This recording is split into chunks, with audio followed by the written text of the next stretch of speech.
Well, I understand that the governor had a very, very difficult situation to confront. And certainly when he talks about post-partisanship, I'm willing to respond to that. There are a few suggestions that I think aren't going to work when he talks about a 10% across-the-board cut.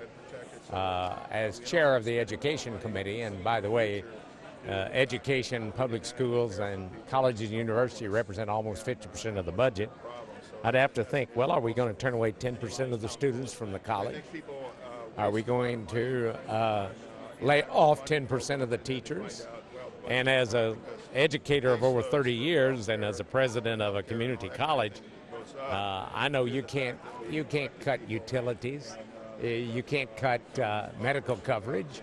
You can't cut the liability insurance premiums. So there's a lot of items in a budget you can't very easily cut.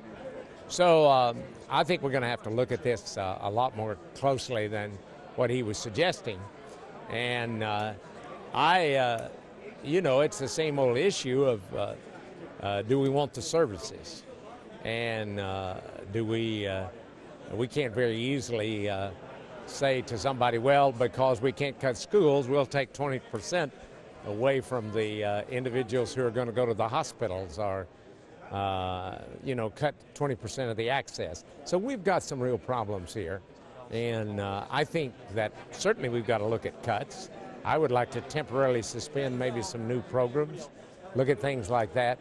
But I think we've got to also raise the question, do we need to raise the revenues rather than do the kind of draconian things that would impact the people of California? So, yes, I'll work with the governor, but I'm afraid that it's going to be a little more difficult than merely a 10% across-the-board cut.